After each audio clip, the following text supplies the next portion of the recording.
Hello everyone, I hope you're having a wonderful day. Today we're diving into a heartwarming challenge.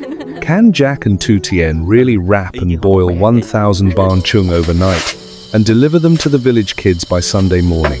If you enjoy this story, don't forget to subscribe so you won't miss the next episodes. The weekend hits like a deep breath after a long week. For the first time in days, Jack doesn't wake up thinking about schedules, contracts, or inspections. He wakes up to a quiet house, a soft grey morning outside the window, and the sound of Tu Tien moving around in the kitchen, light steps, gentle clinking, the kind of routine that makes you feel safe without even trying. Jack sits up and rubs his face. "You're up early." Tu Tien peeks her head out, hair tied back, sleeves rolled. She's smiling but not loudly, just warm. If we're doing this, we need time. A lot of time. Jack already knows what this means.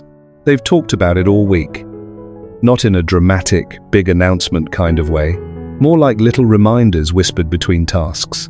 Sticky rice, leaves, beans, pork, string. 1,000 cakes. 1,000. Jack leans back against the pillow and lets out a slow laugh. Like he's still not sure whether he's excited or terrified. "We really said 1,000. Tu Tien nods like it's the most normal thing in the world. "We said it, so we do it." There's a calm determination in her voice that Jack recognizes. It's the same voice she uses when she's planting seeds, or cleaning up after a storm, or pushing through a hard day without letting the day win. Jack swings his feet down to the floor. Okay, market first. They eat something quick, warm tea, a few bites of breakfast, then grab bags, baskets, a notebook list Tu Tien wrote in neat lines, and head out. The market on a weekend morning is a different kind of energy. The air is cold, but the street is alive. Scooters weaving slowly, vendors calling out prices, steam rising from pots, the smell of herbs and grilled food drifting over everything. It feels like the whole town is preparing for something. Jack parks, and the two of them step into the crowd, like they're stepping into a mission. Tu Tien reads the list quietly and starts pointing. Sticky rice first, good quality, no broken grains. Jack follows her lead, but he still can't help doing the math in his head. "How many kilos?" Tu Tien looks at him. "Enough." Jack gives her a look. "That's not a number." Tu Tien's smile turns playful. 1,000 is a number. They find a rice vendor with big sacks stacked like walls. Jack crouches down, scoops a handful, rubs the grains between his fingers like he knows what he's doing. He doesn't, not really, but he's committed to the act. The vendor watches him with amused patience. "You know your rice?" Jack straightens up. "I know my wife will know if I buy the wrong one." Tu Tien laughs under her breath, and the vendor laughs too. The deal is made. Bags of rice are weighed, tied, and loaded. Next is mung beans, yellow, clean, dry.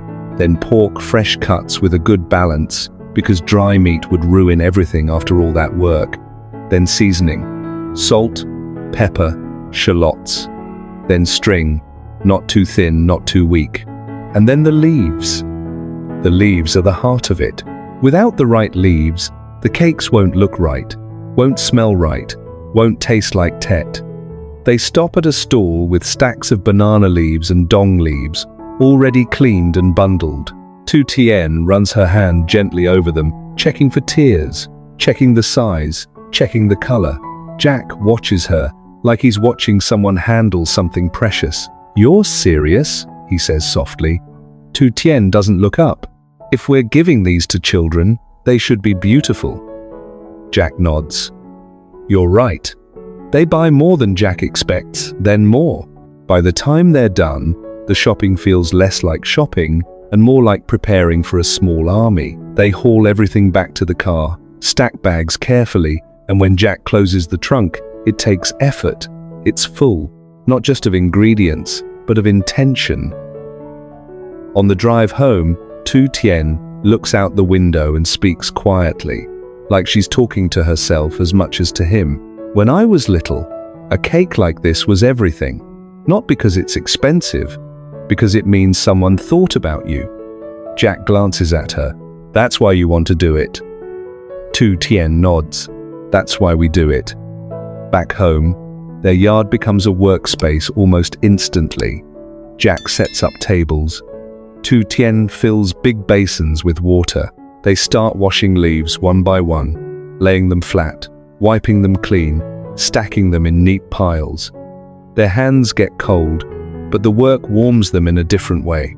They soak the rice, they soak the beans, they sort and season the pork. The afternoon passes in layers like the cakes themselves. At first, it's organized, calm, almost peaceful. Then the pace picks up, because they realize something important. Wrapping a few cakes is one thing. Wrapping 1,000 cakes is a different world. Jack tries to fold leaves the way Tu Tien shows him.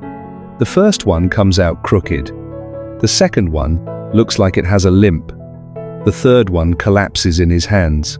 Tu Tien watches for a moment, then covers her mouth, trying not to laugh. Jack looks offended. "Don't laugh." "I'm not laughing," she says, voice shaking with the effort of holding it in. "You are absolutely laughing." Tu Tien finally lets it out, a real laugh that fills the yard, and Jack, who was pretending to be serious, ends up laughing too. "This one looks like a sad pillow," Tu Tien says. Jack holds up his crooked cake. "It has character. It has trauma," Tu Tien replies, and that makes Jack laugh even harder. But little by little, his hands learn. He learns how to fold without tearing, how to press the corners, how to tie tight enough without crushing the shape. Tu Tien corrects him gently, not like a teacher scolding a student, more like a partner showing him a secret. And as the piles grow, something shifts. The work becomes rhythm. Leaves, rice, beans, meat, tie. Leaves, rice, beans, meat, tie. Their conversations become small but constant. Jack talks about the village they're going to visit in the morning, how long the drive is, how early they should leave, how they'll carry the cakes. Tu Tien talks about the children, how they might react, what they might like, whether they've had Banh Chung often or only rarely. Jack pauses at one point and looks at their hands, the rice sticking to their fingers, the smell of leaves, the string wrapped around his knuckles. "You know," he says, "I've built a lot of things." Tu Tien looks at him. "I know, but this," he gestures to the half-wrapped cakes, "this feels like building something that doesn't show up on a project report." Tu Tien's expression softens. "It still matters." "It matters," Jack agrees. By late afternoon, they're moving faster. They line cakes in rows like bricks. The yard fills with them. Their bodies start to feel the weight back sore, wrists tired, legs stiff from standing. Tu Tien wipes her forehead with the back of her wrist. "How many now?" Jack looks at the rows. He tries to estimate, then shakes his head. "A lot, but not enough." Tu Tien exhales. "Keep going." So they keep going. As the sun drops, the real challenge arrives. Cooking. Jack stacks the big pots. They build the firewood. They fill the pots carefully, layering cakes, pouring water, watching it rise over the top. When the flames catch, the yard changes again. Now it's not just work. It's a night-long watch. The fire crackles. The steam rises. The air smells like leaves and smoke and something ancient. Jack crouches by the fire, adjusting the wood. Tu Tien sits on a small stool nearby, tying the last few cakes, her face glowing softly in the firelight. Jack glances at her. "Are you tired?" Tu Tien answers honestly. "Yes." Jack nods. "Me too." Tu Tien smiles anyway. "But I'm happy." Jack's voice lowers. "Me too." They take turns checking the water level, adding more, shifting the logs, making sure nothing burns. They sip tea to stay awake, and sometimes they just sit in silence, listening to the crackle of the fire and the distant sounds of the night. At some point, Jack looks up at the sky and realizes how late it is. The night is deep, the cold has sharpened, and tomorrow morning they're going to carry all of this into a village. Tu Tien leans her head back for a moment, eyes closed. Do you think they'll like it? Jack doesn't hesitate. They'll feel it. Tu Tien opens her eyes. Feel what? Jack looks at her, then at the pots. That someone cared enough to stay up all night for them. Tu Tien's eyes shine in the firelight, not with tears, but with emotion that's close to tears. She whispers, "Okay." And the camera of the story lingers there on the fire, on the steam, on the rows of cakes waiting like quiet promises. Because this is the kind of night that becomes a memory long before it's over. The water bubbles, the fire holds, and somewhere, beyond the dark roads, a village is sleeping unaware that morning is coming with warmth wrapped in green leaves. The night doesn't end all at once. It ends in small pieces, another log added to the fire, another kettle refilled, another quiet check of the pot lids to make sure the water is still high enough. Jack and Tu Tien take turns resting their eyes for 5 minutes at a time, but nobody really sleeps. The kind of work they're doing doesn't let your mind fully shut down. Just before dawn, the air gets colder, like the world is testing their patience one last time. Jack stands and stretches back, popping. How many hours now? Tu Tien looks up from where she's been watching the steam. Her cheeks are rosy from the fire, enough to make it worth it. Jack chuckles softly. That's your answer for everything. Tu Tien smiles. Because it's true. When the sky finally starts to brighten, they lift the lids carefully. The smell that rises is instantly familiar, warm, leafy, rich, comforting. It's the smell of Tet, the smell of home, the smell of effort turning into something real. Jack leans closer, breathing it in. We did it. Tu Tien's shoulders drop like she's been holding tension all night. We did it. They move fast from there because time suddenly matters again. They pull the cakes out one by one, using thick gloves and steady hands.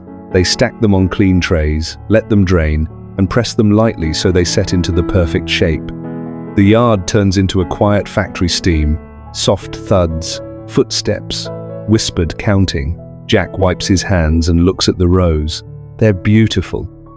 Tu Tien, exhausted, still manages a small, proud nod. Not your first ones. Jack points at her with mock offense. Hey, those had personality. They had panic, she replies, and he laughs, the sound tired but honest. They pack the cakes carefully into big, insulated boxes and sturdy sacks. Jack checks the straps twice like he's preparing for a long trip, not just a drive into the hills. Tu Tien washes her face, ties her hair back again, and changes into warm clothes, simple, practical. Jack does the same. Their hands smell like leaves and smoke, and neither of them minds. Before they leave, Tu Tien pauses in the yard and looks at the empty fire pit. The wood has burned down to ash. The night is gone. Jack notices her stillness. You okay? Tu Tien nods, but her voice is softer. I'm just thinking about how fast time moves. Jack steps closer. Then let's use it well. They load everything into the truck. The morning is quiet on the road, mist hanging low over fields, the world still sleepy. Jack drives carefully, both hands on the wheel, eyes focused. Tu Tien sits beside him, holding a small notebook list she made. What they packed, how many boxes, which village they're heading to, who they'll speak to first. Jack glances at her. You're still counting?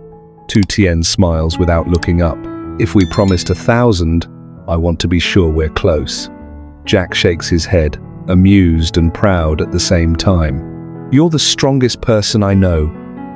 Tu Tien finally looks at him. Then you're the luckiest man you know. Jack laughs quietly. That I can agree with.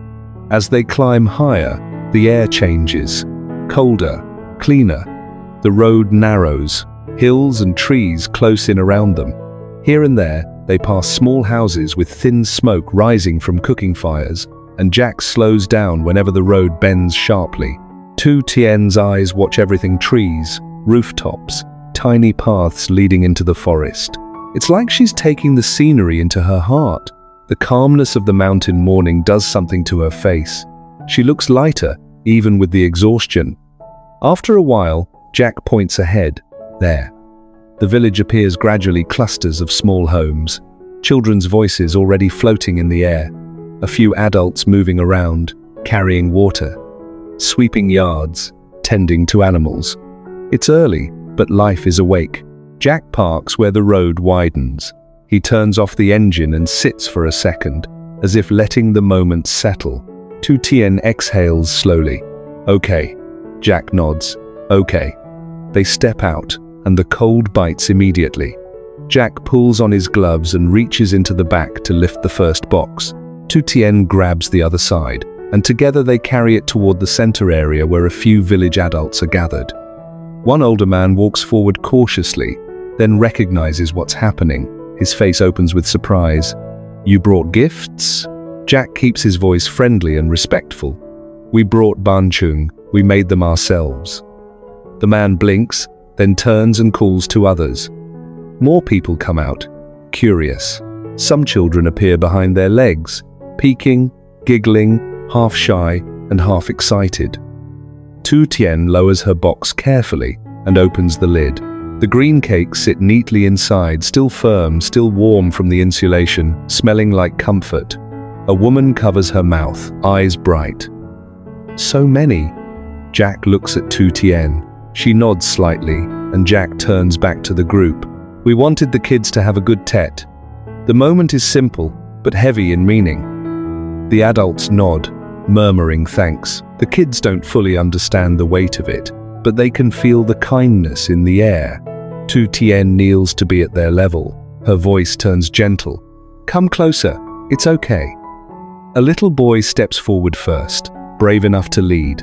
Then a girl follows, then more. The group grows, and suddenly the center area is full of small hands and bright eyes. Jack laughs softly to Tu Tien. They're fearless now. Tu Tien smiles. Food makes people brave. They begin distributing the cakes with care, not just tossing them out like objects, handing them respectfully, making sure each child gets one, making sure the elders and families also receive some. One child hugs the cake tightly like it's a treasure. Another child asks a question too fast for Jack to catch. The adults laugh, and Tu Tien answers calmly, her tone warm. Jack watches her for a second, and something shifts inside him. He's seen Tu Tien in hard moments, in silent moments, in painful moments. But seeing her here tired, smoky from the night, still offering warmth with both hands makes him feel a different kind of pride. Not loud pride, a quiet, rooted pride. After the first round of distribution, the kids start to circle them like little birds. Someone brings out a small bench. Someone offers them hot tea. Jack tries to refuse, but it's one of those moments where refusing feels rude, so he accepts. Tu Tien takes a sip, eyes closing for 1 second as the warmth reaches her chest. Thank you. The kids don't let the energy drop. They stare at Jack's hands, still stained faintly from ash and leaves, and one of them points at his gloves. Jack lifts his hands like a performer. These are my cooking hands now. The kids laugh, and that's how it begins without planning it. A few kids grab a woven ball, another kid draws a circle in the dirt, someone starts a chant, and suddenly the space becomes a playground. Tu Tien looks at Jack as if to ask, "Are we really doing this?" Jack answers by stepping into the circle. "All right, teach me." The children decide the rules, of course. They always do. They play a traditional chasing game where Jack is it first. The kids run in every direction, squealing, too fast, too small, impossible to catch. Jack pretends to be dramatic about it, hands on knees, gasping. "You are all champions," he declares. A little girl shakes her head seriously. "You are slow." Tu Tien laughs so hard she has to cover her mouth. Jack points at her. "Don't betray me." Tu Tien lifts both hands like she's innocent. "I didn't say it." They switch roles. Now Tu Tien becomes it, and the kids scatter again. She runs carefully, not too fast, but enough to make it fun. When she catches Jack on purpose because Jack clearly lets her, the children erupt like they just watched magic. Jack puts a hand on his chest dramatically. She caught me. She's too powerful. Tu Tien smiles, cheeks pink from cold and laughter. I learned from you. They play again. And again. Between rounds, Tu Tien fixes a child's scarf. Jack ties a loose shoelace. They become part of the moment, not visitors, not strangers, but people sharing a morning. After a while, Jack sits on the bench, breathing hard, laughing quietly. Tu Tien sits beside him, and for a second they just watch. Children running, cakes being carried home, adults smiling in that reserved, grateful way. Tu Tien's voice drops to a whisper. This is what I wanted. Jack nods, eyes still on the kids.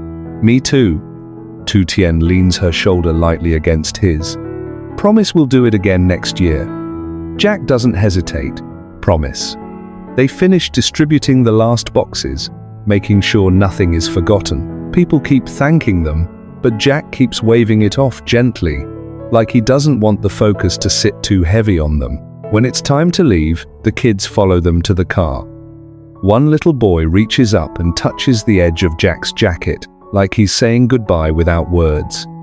Tu Tien bends down and speaks softly. Be good, listen to your family. The boy nods seriously, like it's a mission. Jack opens the door, loads the empty boxes, then pauses before getting in. He looks back one more time.